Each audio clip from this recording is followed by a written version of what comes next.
চট্টগ্রামের ফটিকছড়ি দরবারের বাবা ভান্ডারী হলেন মাইজভান্ডার তরিকার মূল ধারার সুফিগণের মধ্যে দ্বিতীয় বিখ্যাত সুফি সাধক। বিভিন্ন লেখকের লেখায় জানা যায় এই সুফি তরিকাটি তার জীবন দশায় জনসমাজে দ্রুত ব্যাপকতা লাভ করেন। তিনি ছিলেন মাইজভান্ডারী তরিকার প্রতিষ্ঠাতা আহমদুল্লাহ মাইজভান্ডারীর সুফি ধারার উত্তরসূরি। পারিবারিক নাম সৈয়দ গোলামুর রহমান হলেও তিনি বাবা ভান্ডারী নামে বহুল পরিচিতি। সেই সময় তাকে ছোট মৌলানা নামে অভিহিত করে বহু গীতিকাব্য রচিত হয়। তার মধ্যে পল্লীকবি জসিমউদ্দিন বিরচিত মুর্শিদি নামক শীর্ষক একটি গান বিশেষভাবে উল্লেখযোগ্য।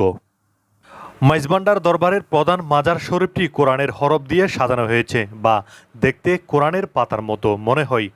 সেই মাজার শরীফটি বাবা ভান্ডারীর। আর শাপলা ফুলের আদলে সাজানো হয়েছে হজরত জিয়াউল হক মাইজভান্ডারীর মাজার শরীফ। এছাড়াও শফিউল বশর মাইজভান্ডারী ও জিয়া বাবার মাজারের কাজ চলমান রয়েছে।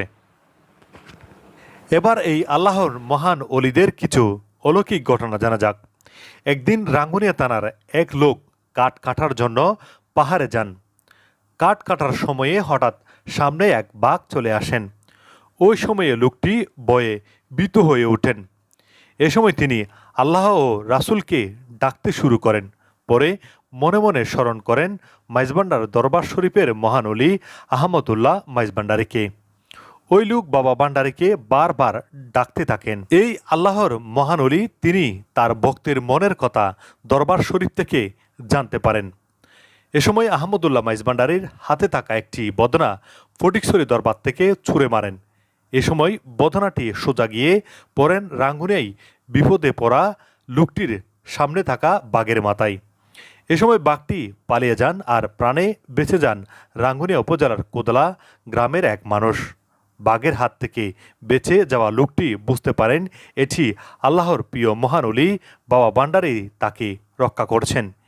এই দরবারের শরীফের এই মহান অলিদের অসংখ্য কেরামতি রয়েছেন। এছাড়াও এই দরবার শরীফে আরও কয়েকজন আল্লাহর মহান অলি রয়েছেন।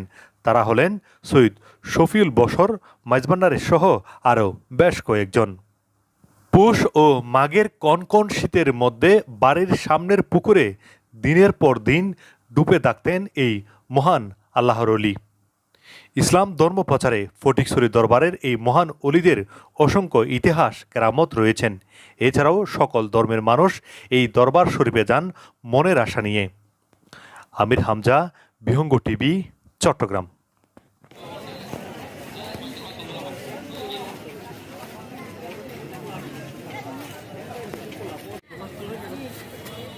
Ana,